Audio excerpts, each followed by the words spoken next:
वायरियाणं प्रणमो वधायाणं प्रणमो लोहे सव्वसागुणम्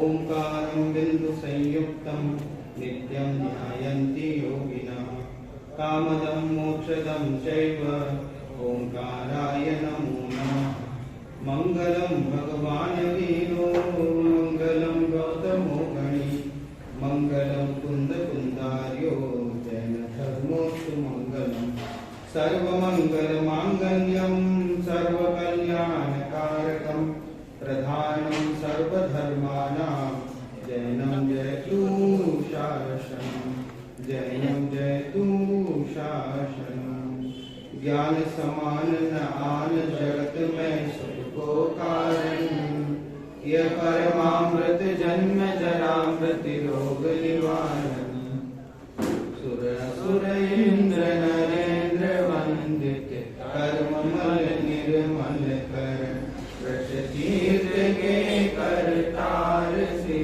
वर्तमान जिन शत शत नमन नमः समय साराय स्वानुभूत्या चकासते चित् स्वभावाय भावाय सर्वभावान्तरक्षिते वन्दितु सर्वसिद्धे ध्रुवमचल मनोमङ्गलिं पते गोच्छामि समय पाहुर मृणमो सुध केवली हरिणम्। समय साथ ग्रंथादि राग की चर्चा विगत दिनों से हम कर रहे हैं। समय सार में जो विभिन्न स्थान आए हैं, विभिन्न जो विषय आए हैं, उन विषयों की चर्चा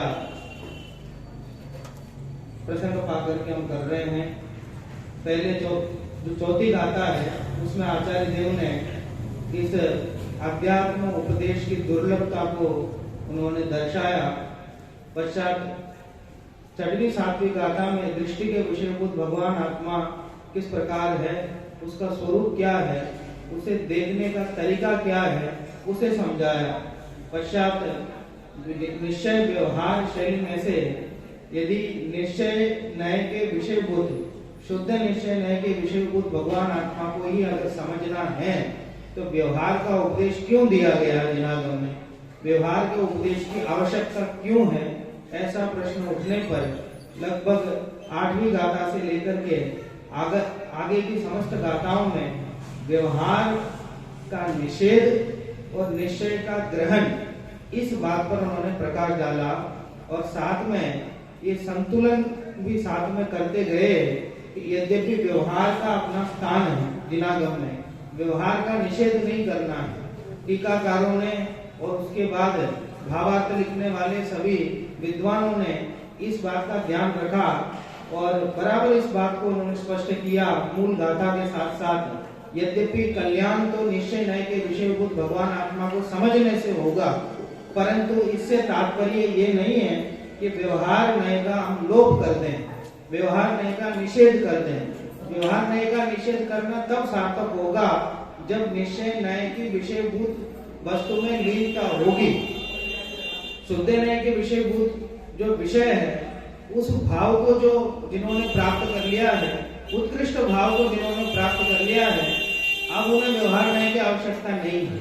परंतु जो अभी उस निश्चय नए के विषयभूत भगवान आत्मा के स्वरूप को जानते नहीं हैं, वहां तक पहुंचे नहीं हैं, उसमें लीन नहीं हुए हैं, उन्हें तो व्यवहार का भी अवलंबन लेना है और व्यवहार का अवलंबन लेते लेते निश्चय तक पहुंचना है। और जब निश्चय तक पहुंचने का कार्य हो गया तब व्यवहार को छोड़ना नहीं पड़ेगा, अपने आप ही छूट जाएगा, अपने आप ही छूट जाएगा। इसलिए व्यवहार को ग्रहण और त्याग दोनों के विकल्पों से दूर रह करके निश्चय नए पर, निश्चय नए का जो विषय है, परम शुद्ध निश्चय नए का जो विषय है, उस पर हम ध्यान केंद्रित करें, ऐसी चर्चा अभी तक हुई थी। और छठवीं सातवीं गाथा में जो दृष्टि के विषयभूत भगवान आत्मा की चर्चा आई कि वास्तव में हमें दृष्टि केंद्रित कहाँ करना है, समझना क्या है, आत्म कल्याण के लिए करना क्या है, ऐसा प्रश्न उठने पर छठवीं सातवीं गाथा में जो विषय आया था उसी विषय को 14वीं गाथा में 5 विशेषणों के माध्यम से हमने कल देखा था।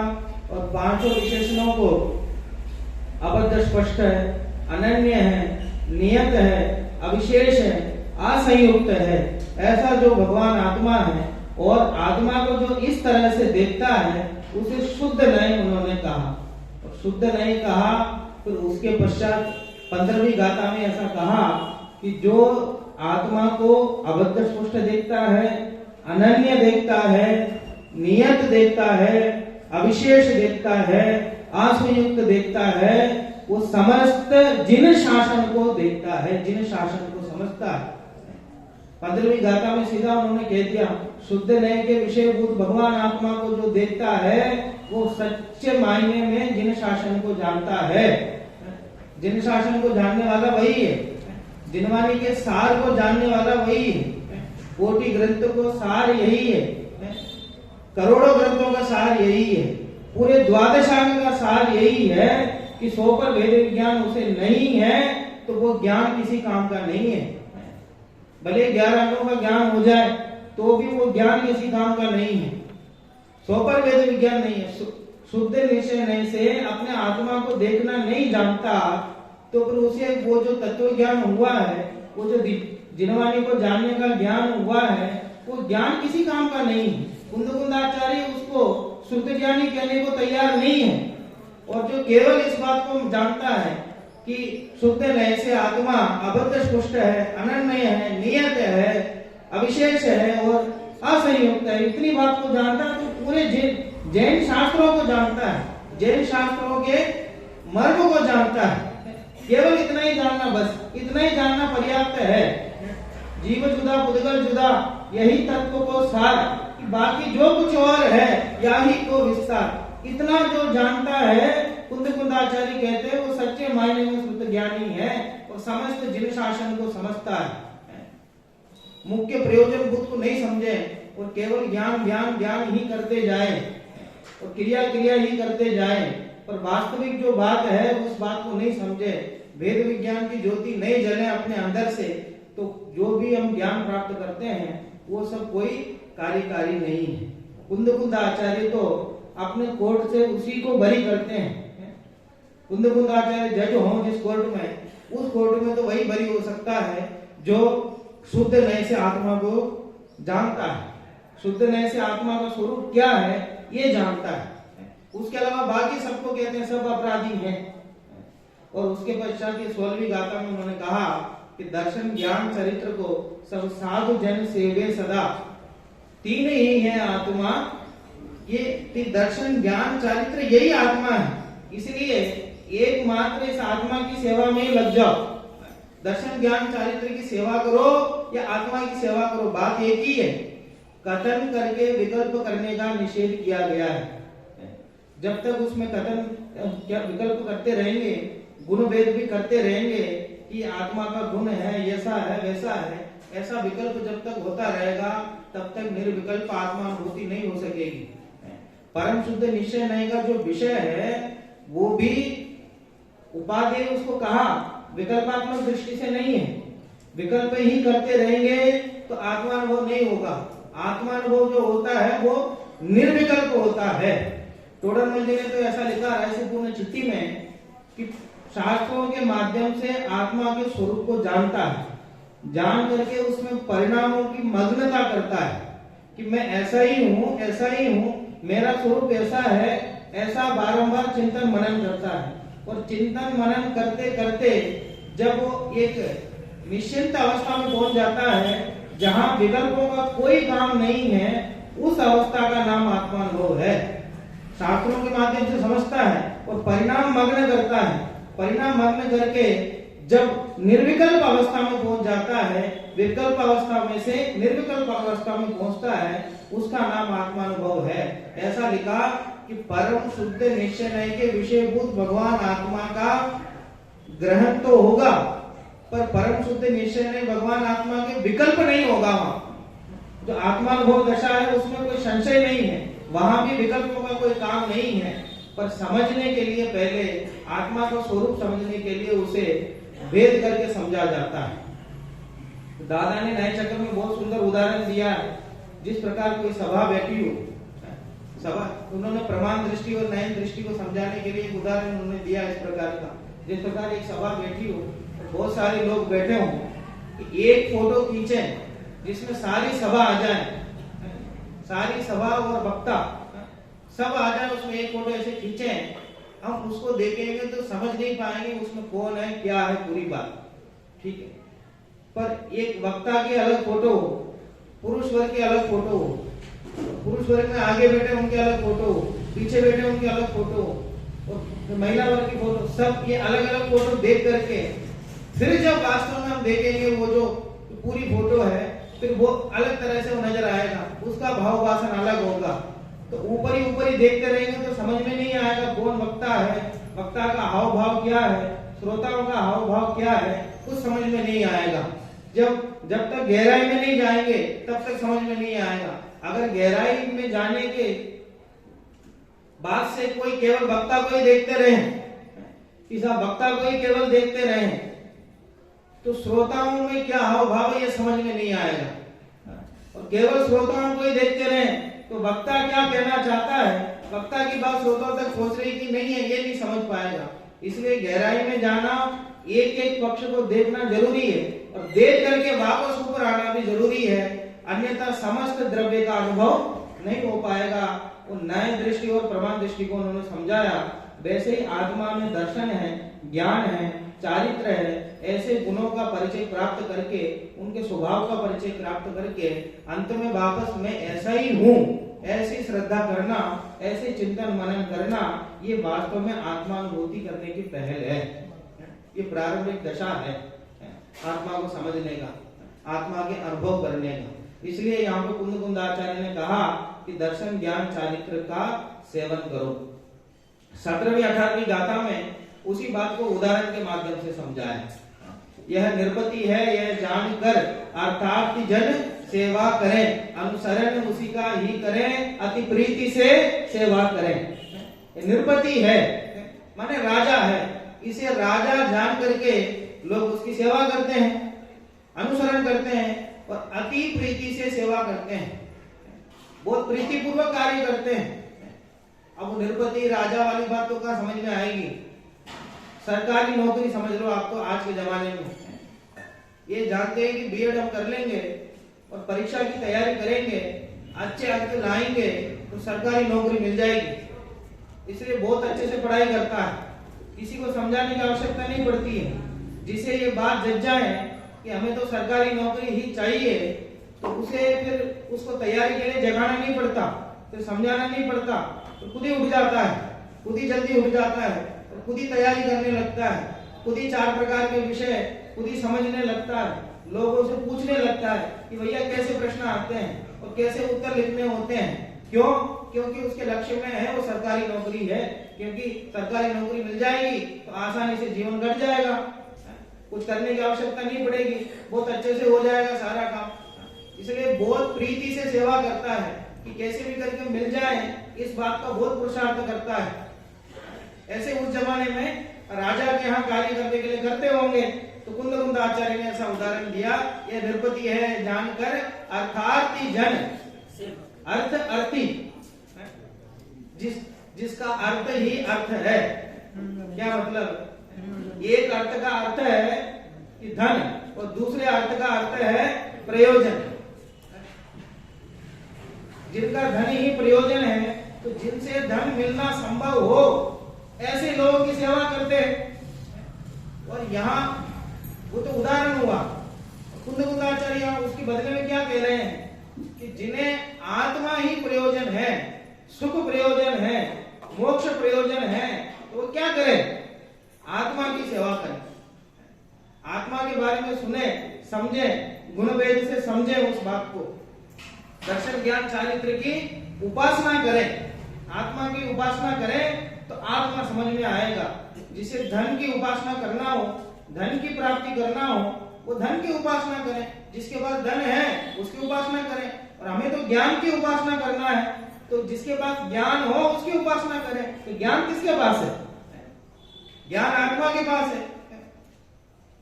तो सभी आत्माओं में ज्ञान है, तो सभी आत्माओं की उपासना करें कि नहीं, जो स्वयं का ज्ञान है वो अपने आत्मा में ही है। अपना ज्ञान किसी अन्य आत्माओं में नहीं है।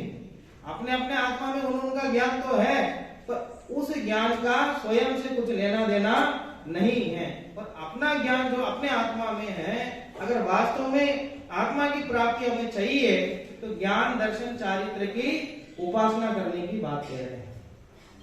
अब ये बात सुनकर के आज जो प्रकरण हम लेने वाले हैं वहां तक आपको लेके जा रहा हूं।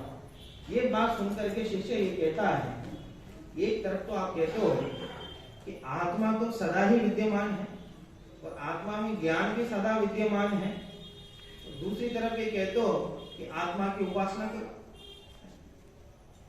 अरे नौकरी हमारे पास नहीं है, इसलिए हम ये उपासना करते हैं, प्रयत्न करते हैं कि नौकरी मिल जाए। तो जो चीज है नहीं है, प्राप्ति तो उसकी की जाती है। पर आप कहते हो कि आत्मा की प्राप्ति करो, ज्ञान की प्राप्ति करो। तो ज्ञान तो है ना पहले से, आत्मा में ज्ञान तो है ना, और अनादि से है, अनंत काल तक रहने वाला है। और ऐसा और कहते हो कि प्रति समय वो ज्ञान जानने में आ रहा है, प्रति समय ज्ञान की पर्याय है। तो प्रति समय जो अपने आप ही उपलब्ध है उसकी प्राप्ति कैसे करें? प्रति समय जो आत्मा है, और ये और कहते हो कि मैं ही आत्मा हूं, मैं ही ज्ञान हूं, तो प्रति समय ही ज्ञान रूप जो प्रकटित हो रहा है उसकी प्राप्ति करने की चर्चा क्यों करते हो? जो आसानी से हमको मिल रहा है उसी की प्राप्ति में आप कल्याण कहते हो, उसी से मोक्ष की प्राप्ति कहते हो। कोई नहीं मिलने वाली चीज के लिए मेहनत करें तो समझ में आता है। तो प्रति समय उपलब्ध है, उसको कैसे प्राप्त किया जाए, उसके लिए क्या किया जाए, समझ में नहीं आता। ठीक है, जो चीज अपने घर में नहीं है उसकी उपलब्धि के लिए मेहनत करें तो समझ में आता है, तो सेवा करें तो समझ में आता है। जो पहले से अपने घर में है और बहुत बढ़िया तरीके से है, उसे लेने के लिए कोई घर के बाहर जाए, क्यों भाई कहां जा रहे हो? साहब पानी लेने जा रहा हूं। अरे तुम्हारे घर में रखे तो हैं, रखे हैं, पहले से शुद्ध रखे हैं, जो पहले से रखे हुए हैं, पहले से उपलब्ध है, आप उसकी उपासना की बात क्यों करते हो? जब देखो आत्मा को समझो, आत्मा को जानो, तो प्रति समय जानने में आ रहा है, प्रति समय उपलब्ध है, उसकी उपासना कैसे की जाए, उससे कल्याण कैसे संभव है? ऐसा एक बहुत सुंदर प्रकरण उन्होंने यहाँ उठाया है और उसका बहुत बढ़िया उत्तर भी दिया है। अब देखिए इसकी विशेषता क्या है। ये जो टीका का अंश आया ना, वैसे टीका तो गाथा पे लिखी जाती है। कुंद आचार्य ने गाथा लिखी और अमृतचंद्र आचार्य ने उसकी टीका लिखी। अब यहाँ इन्होंने जो टीका लिखी है, ये 18वीं गाथा के बाद उन्होंने एक कलश लिखा। कलश लिखने के बाद पता नहीं उन्हें क्या समझ में आया कि कुछ और लिखना चाहिए। कलश तो उन्होंने स्वयं ने लिखा, कलश के बाद फिर 4-5 लाइनें और लिखी। कलश के बाद 4-5 लाइनें और लिखी, माने किसी एक गाथा की टीका नहीं है। ये पेज नंबर 60 है, आप इसमें देखना। 20वां जो कलश है, 20वें कलश के बाद ये टीका का एक अंश आया है। यद्यपि ये ग्रंथ तो कुंद आचार्य ने लिखा है और विशुद्ध आध्यात्मिक ग्रंथ है, ग्रंथाधिराज है। आध्यात्म जो विधा है उसका पहला ही ग्रंथ है और विशुद्ध रूप से चर्चा आई है। फिर भी टोडरमल जी ने रहस्यपूर्ण चिट्ठी में क्या लिखा कि अगर अध्यात्म समझना हो तो आत्म ख्याति देखना। ये नहीं लिखा कि अध्यात्म समझना तो समय सार देखना। समय सार आत्म ख्याति कोई अलग नहीं है। समय सार की टीका का नाम आत्म ख्याति है, पर ये इतनी जबरदस्त टीका है, इतनी अच्छी भाषा में, गंभीर शैली में, तर्क व युक्तियों से जो बात कुंद आचार्य कहना चाह रहे हैं उसको इतनी सशक्त भाषा में समझाई गई है कि वो समय साथ थोड़ा गौण हो गया। आत्म ख्याति जो टीका है वो मुख्य हो गई। और टीका के साथ साथ जो कलश उन्होंने लिखे हैं, कलश का तो एक स्वतंत्र ग्रंथ ही बन गया। समय सार कलश नाम से अलग से ग्रंथ भी छपा हुआ है। और बनारसी दास जी ने मूल गाथाओं को तो पढ़ा ही नहीं। बनारसी दास जी ने तो कलश है, कलश को पढ़ करके समय सार नाटक लिख दिया उन्होंने अलग से। पांडे राजमल जी जो हैं वो कलश टीकाकार है।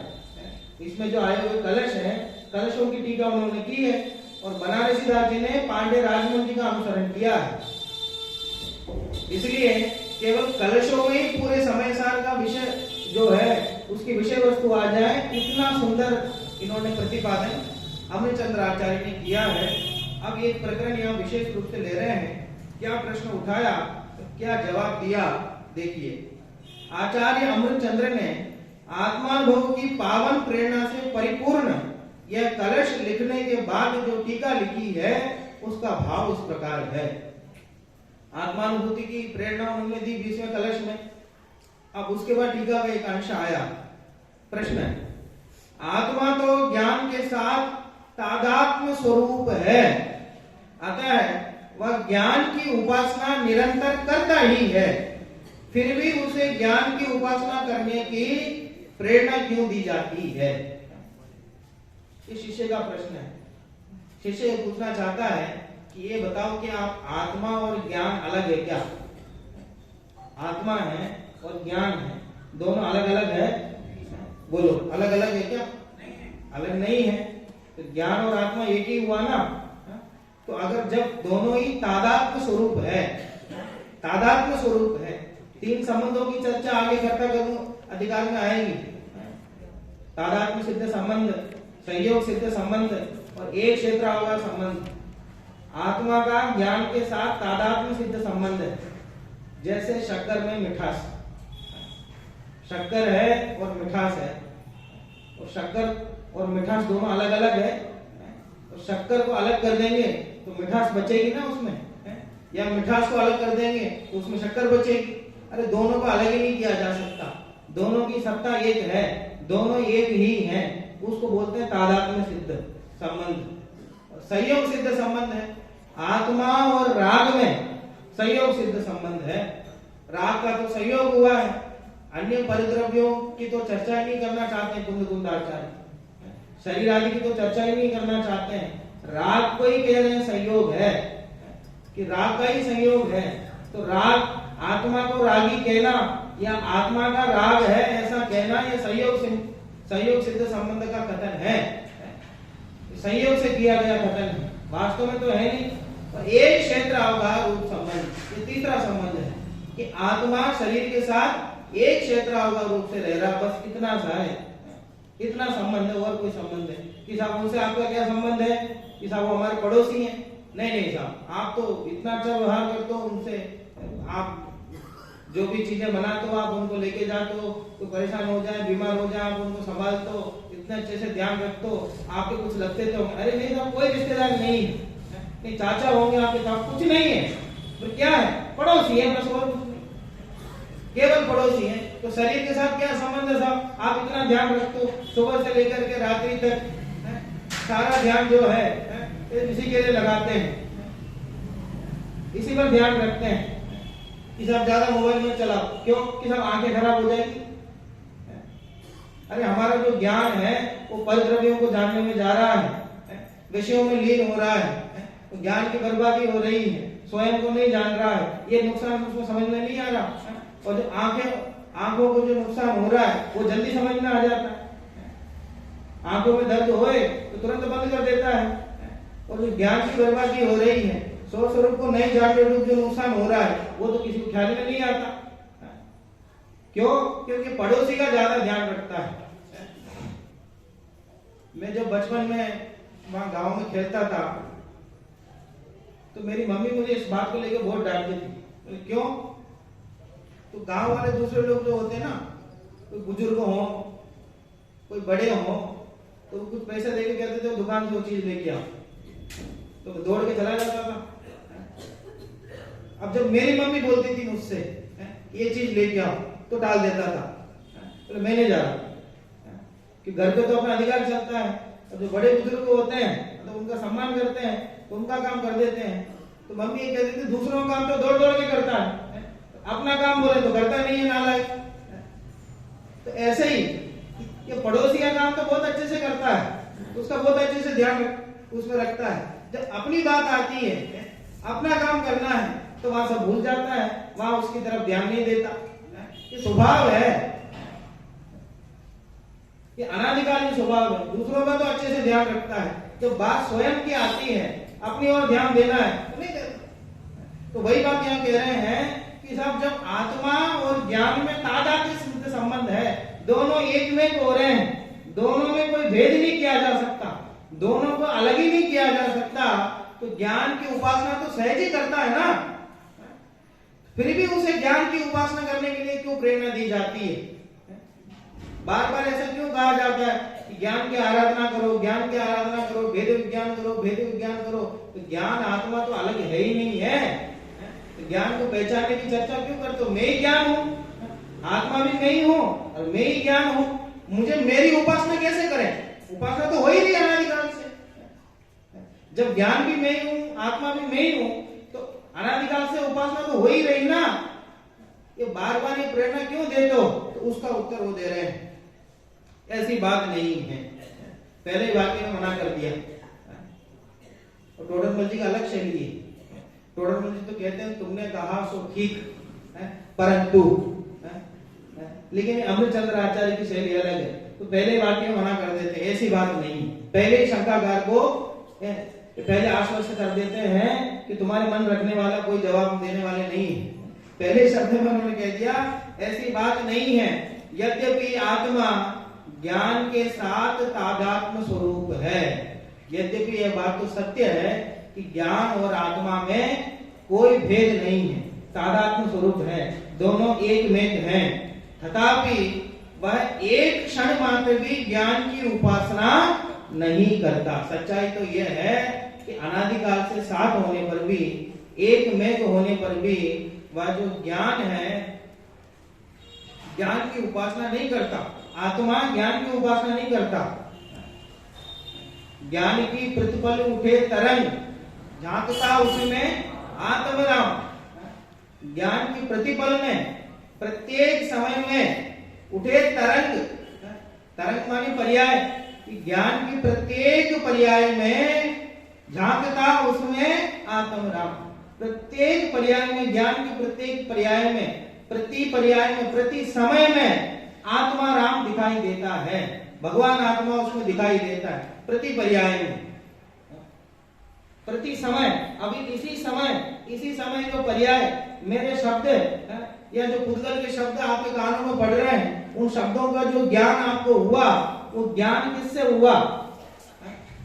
ये बात जो आपको समझ में आ रही है या नहीं आ रही है, या फिर यहाँ बैठे बैठे और कोई दूसरा विकल्प चल रहा है, घर के बारे में आपने सोचा, दुकान के बारे में जो सोचा, उसका जो ज्ञान आपको हुआ अभी अभी, वो ज्ञान किससे हुआ? आपसे हुआ, स्वयं से हुआ। तो प्रति समय वो ज्ञान उसमें जानने में आ रहा है, प्रति समय की पर्याय में भगवान आत्मा जानने में आ रहा है, मैं ज्ञान स्वभावी हूं, ये बात उसमें आ रही है, आत्मा राम की बात आ रही है प्रति समय, प्रति पर्याय में। किस किस को आ रही है कि अरे आबाल गोपाल सुलभ सबको चिन्मय अभिराम। आबाल गोपाल सभी को, साहब ये तो आत्मा तो केवल ज्ञानियों के जानने में ही आता है, और जो अज्ञानी है उसे जानने में नहीं आता। ऐसा नहीं है कि आबाल गोपाल, ज्ञानी से लेकर के अज्ञानी तक, बच्चे से लेकर के बूढ़े तक, भगवान सभी, निगोद से लेकर के भगवान तक सभी को प्रति समय। अरे निगोदिया जीव को भी, अरे एक श्वास में 18 बार जन्म मरण करने वाला जो निगोदिया जीव है, उसके भी कह रहे हैं, उसके भी प्रति समय यह सुलभ है। सुलभ प्राप्त करना बहुत आसान है, कोई कठिन कार्य नहीं है। सबको चिन्मय अभिराम, ये तो चैतन्य में आत्मा है, ये बहुत सरल है, बहुत सरलता से जानने में आ रहा है, सभी को जानने में आ रहा है, सभी को जानने में आ रहा है, कोई कठिनाई इसमें है नहीं है, प्रति समय जान रहे हैं। तो फिर साहब दिक्कत कहाँ आ रही है, समस्या क्या है? प्रति समय अगर जानने में आ रहा है तो फिर दिक्कत क्या है? ऊपर उन्होंने लिखा निखिल जड़ता दिक्कती सप्राण, चेतना अपने से अनजान। निखिल माने समस्त विश्व में जड़ता है, जो जड़ता है, जड़ता तो दिखती सप्राण, जड़ता तो प्राण से ही दिखाई पड़ती है। कि साहब ये मेरा मोबाइल है, ये मेरी गाड़ी है, ये मेरा मकान है, ये सब प्राण सहित दिखाई पड़ते हैं। ये मेरे कपड़े हैं, इनमें तो प्राण नजर आता है। ये शरीर है, मेरा शरीर है, इसमें तो प्राण नजर आता है। पर द्रव्यों में जो स्पष्ट रूप से जड़ है, पुद्गल है, निखिल जड़ता दिखती सब प्राण, ये तो प्राण सहित दिखाई देते हैं। जड़ता माने जो पुद्गल है, जिनमें ज्ञान नहीं है, जिनमें ज्ञान नहीं है वो सब पदार्थ ज्ञान सहित दिखाई देते हैं, प्राण सहित दिखाई देते हैं। लेकिन जो वास्तव में ज्ञान वाला है, चेतना अपने से अनजान, जो वास्तव में उन सबको जानने वाला है, वो जानने वाले को ही नहीं भूल गए। जो जानने में आ रहा है, जो जानने वाले के ज्ञान में जानने में आ रहा है, उसे तो अपना मान रहे हैं, उसे तो प्राण सहित मान रहे हैं। पर जो जानने वाला है उसी को प्राण रहित मान रहे हैं, उसी की पहचान नहीं है। जानने वाले को ही भूल गया ये जी। जो जानने में आ रहा है उसे अपनापन करता जा रहा है। जो जड़ पुद्गल है इन सबको अपना मानता है, इनमें प्राण नजर आते हैं कि साहब मेरी गाड़ी है, वो पुरानी टूटी चप्पल भी नहीं छोड़ी जाती। क्यों? कि साहब काम आएगी कुछ ना कुछ, उसमें भी प्राण नजर आते हैं।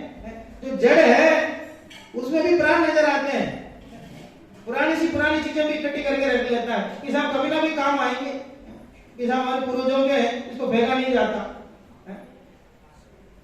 उन सबको इकट्ठा करके रखता है कि साहब ये हमारी जमीन है, तो रास्ते में जाते जाते जहां क्या हमारी जमीन हो वो जगह आ जाए तो वहां एकदम प्राण एकदम क्या कहते हैं, एक उत्साह में आ जाता है कि साहब इसमें हमारी जमीन है। कोई नया आदमी हो कि साहब ये हमारी जमीन है, यहाँ पे यहाँ से लेके यहाँ तक पूरी जमीन हमारी है।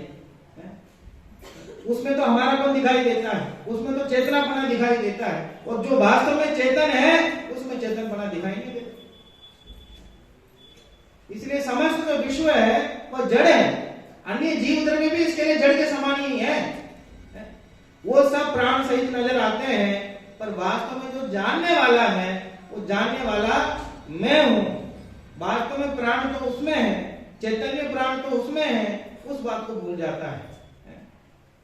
क्योंकि इसके इस शरीर को छोड़ के चले जाने के बाद सब जड़ है। इस शरीर के छोड़ के चले जाने के बाद इसकी जितनी भी जिसे अपना समझता है, जिसे प्राण सही समझता है, वो सब निष्प्राण हो जाते हैं। अरे वो क्या जाते हैं, वो पहले से निष्प्राण है। निष्प्राण तो शुरू से ही। क्यों? क्योंकि पर सत्ता में ऐसा प्रतिबद्ध हो रहा है।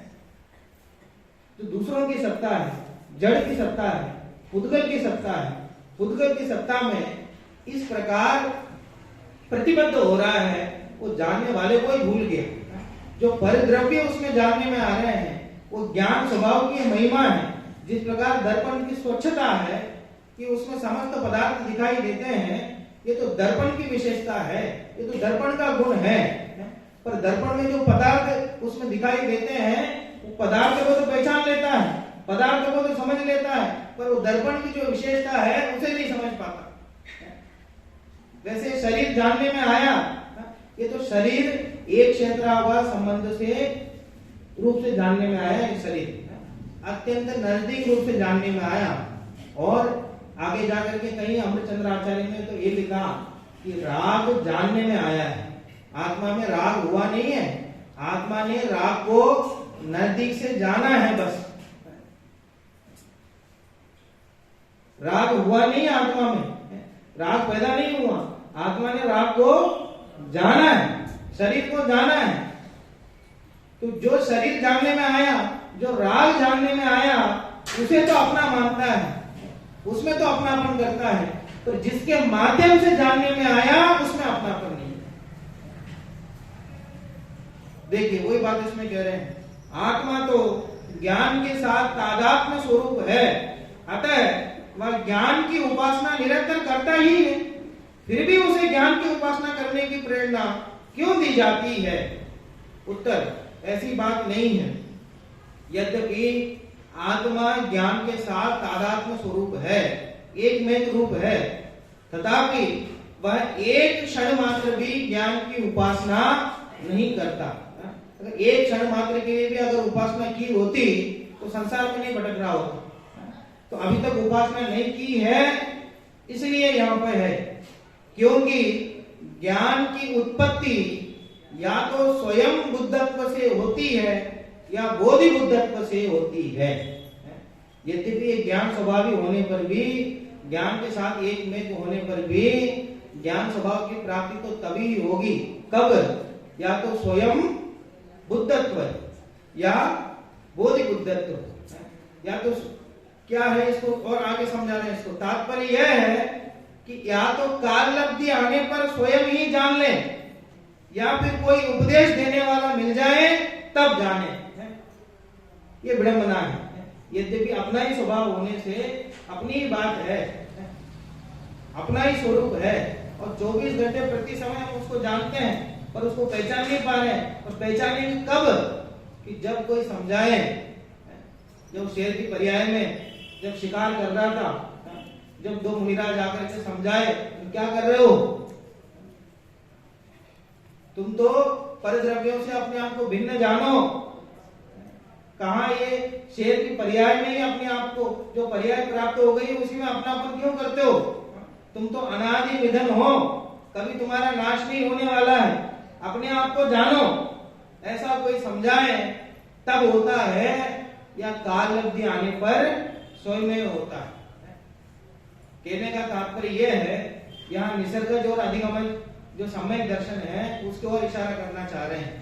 यद्यपि निसर्गज को तो ऐसा कहा जाता है कि बिना उपदेश के होता है, पर वास्तव में तो उस समय उपदेश का अभाव है, बस इतना तात्पर्य है। जिस समय सम्यक दर्शन होता है उस समय वहां उपदेश का प्रसंग नहीं है।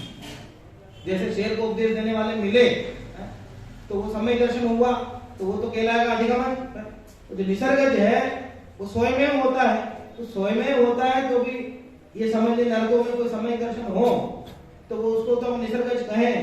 अरे तो भी स्वयं भी कैसे होगा कि स्वयं भी पहले जो उसको जाति स्मरण होगा, पूर्व भवों के उसने जो जिनवानी की सेवा की, वेद विज्ञान की चर्चा की, वो बाद में उसको ख्याल में आते हैं, बाद में वो विचार करता है, अपने आप ही ख्याल में आ जाते हैं।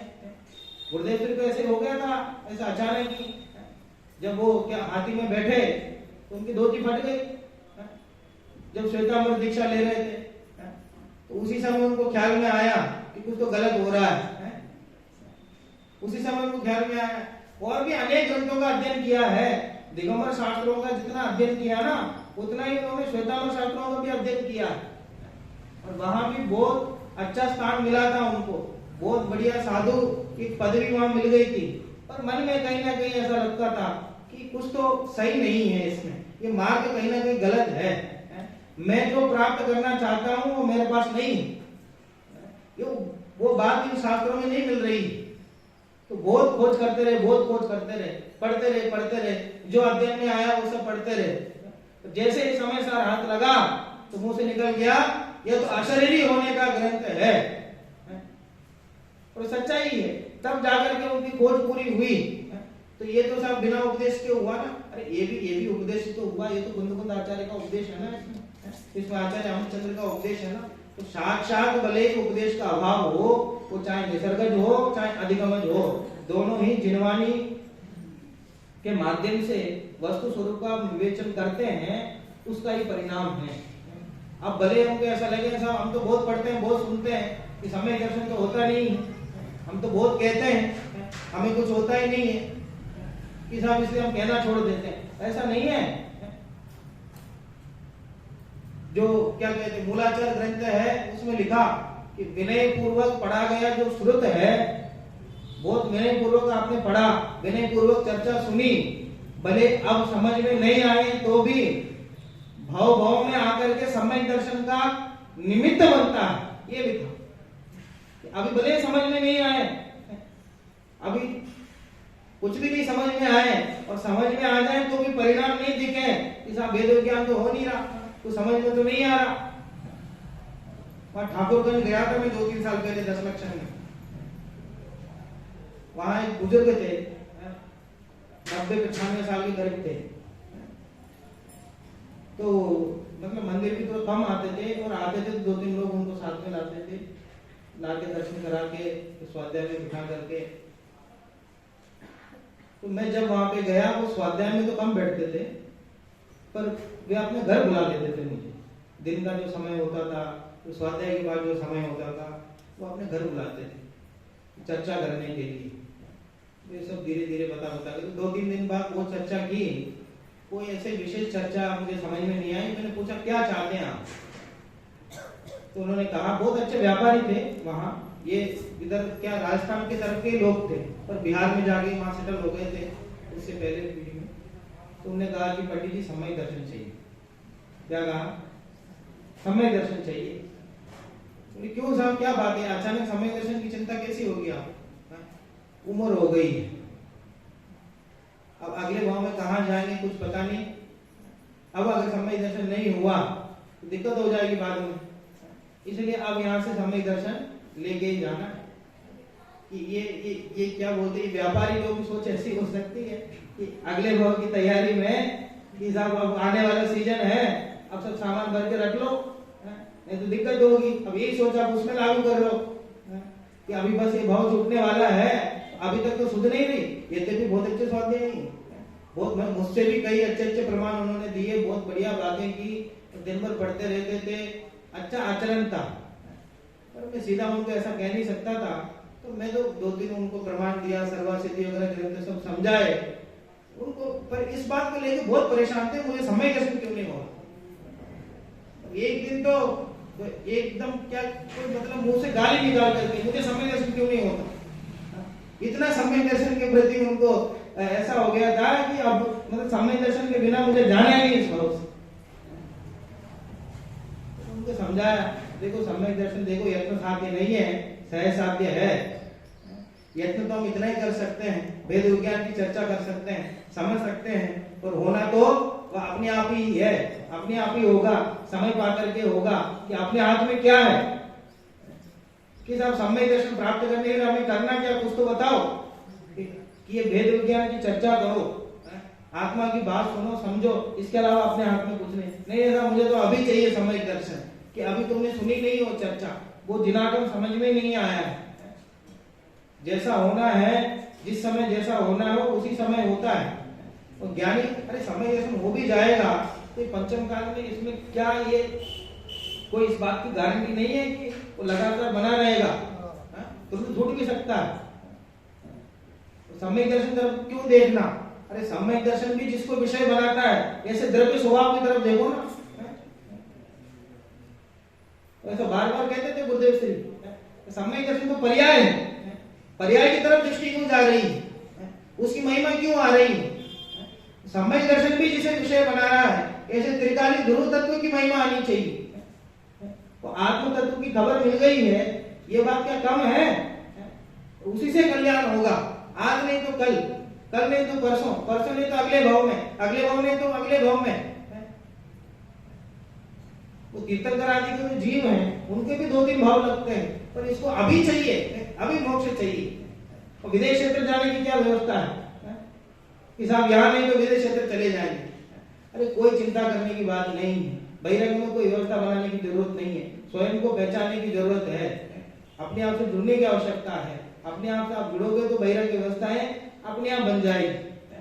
तो वो बार बार मुझसे कहते थे, दादाजी ये सब ये कौन से कर्मों के बारे में क्या बात करें, आप बताओ कौन से धर्म, जो कौन सा कर्म जिसको अभाव करूंगा तो समय दर्शन हो जाए। अरे कर्म में कुछ नहीं होते हैं, आप उनको कोई अभाव कर सकते नहीं हो, कर्मों ने आत्मा को छुआ ही नहीं। तो कर्मों की तो आप चर्चा कर सकते हो, बस और कुछ नहीं कर सकते। कर्मों के बारे में चर्चा करके आप जान सकते हो, बाकी कर्मों में कुछ नहीं कर सकते। तो वो समझाने के बाद भी उनको समझ में नहीं आया। वो तो इसी बात की जिद करते रहे, आप छोटे पंडित हो, आप जब जयपुर जाओगे ना, वहां जो बड़े पंडित जी हैं, वहां जो दादा है, उनसे बात करना, उनसे बात करके मुझे चिट्ठी लिखना कि क्या जवाब दिया उन्होंने। मैंने कहा साहब ठीक है। मैंने जाके दादा से बात की, तो दादा ने भी यही जवाब दिया। तो फिर उनको लिख के भेजा मैंने कि साहब यही है, यत्न साध्य नहीं है, सहज साध्य है। आप सहज रहो, चिंतन मनन करो, आत्मा संबंधी, बस अपने वश में तो इतना ही है। तो वही बात ये कह रहे हैं, या तो स्वयं बुद्धत्व से या बोधि बुद्धत्व से स्वयं की उपासना होती है, तात्पर्य यह है कि या तो काल लब्धि आने पर स्वयं ही जान ले, या फिर कोई उपदेश देने वाला मिल जाए तब स्वयं की उपासना करें। अब शिष्य ने प्रश्न पूछा, तो क्या आत्मा तब तक अज्ञानी ही रहता है कि जब तक स्वयं समय दर्शन नहीं हो जाए या किसी के उपदेश सुनकर के समय दर्शन नहीं हो जाए तब तक क्या अज्ञानी रहेगा? तो क्या कहते हैं, हाँ बात तो ऐसी ही है, क्योंकि उसे अनादि से ही सदा अप्रतिबुद्धत्व ही रहा है, अज्ञान दशा ही रही है। अनादि से इस जीव को अज्ञान दशा ही रही है, अनादि से ही ये परद्रव्यों में अपनापन करता हुआ आ रहा है। इसलिए अपने आप से जब काल लब्धि नहीं आ जाए, स्वयं जो भव्य जीव है उनकी काल लब्धि आ जाती है, और बहिरंग निमित्त जुड़ाने से क्या होगा? उससे तीर्थंकर आदि जो वक्ता हैं उनसे उत्तम वक्ता कोई नहीं है। वैसे वक्ता होने पर भी कोई कोई जीव ऐसे होते हैं तो नहीं समझ पाते हैं।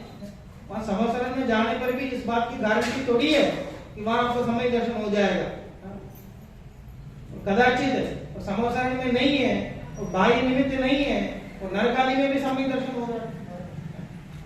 इसलिए केवल बाह्य निमित्त से कुछ होने वाला नहीं है। जब तक स्व समय नहीं आएगा, उस जीव के कल्याण का समय नहीं आएगा, तब तक नहीं होने वाला है। तो ठीक है साहब, जब हो जाएगा हो जाएगा, जब होना होगा हो जाएगा।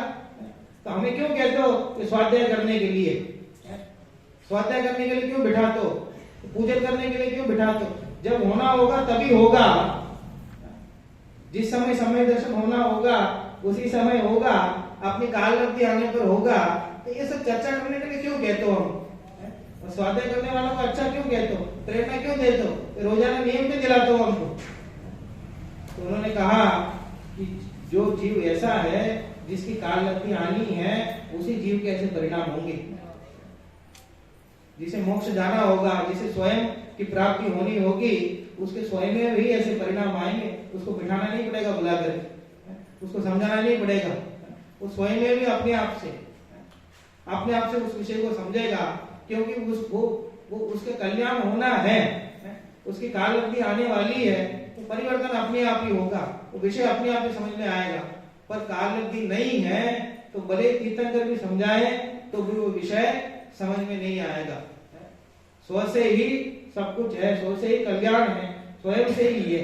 इसलिए आचार्य जी यहाँ कहते हैं कि तुम समय दर्शन पर ध्यान मत दो, मिथ्या दर्शन पर ध्यान मत दो, अपनी पर्याय दृष्टि, अपनी जो पर्याय है, संयोग है, उन पर ध्यान मत दो। तुम तो जैसे हो अपने स्वभाव पर ध्यान दो। संयोग तो बदलते रहेंगे, समय दर्शन की भी कीमत नहीं आचार्य के आगे, क्यों? वो भी तो पर्याय, समय दर्शन तो दूर, केवल ज्ञान की कीमत नहीं है। केवल ज्ञान भी तो एक तरह से पर्याय ही है, और उसको भी परम शुद्ध निश्चय का विषय नहीं बनाया, उसको शुद्ध निश्चय का विषय बनाया, साक्षात शुद्ध निश्चय का विषय बनाया।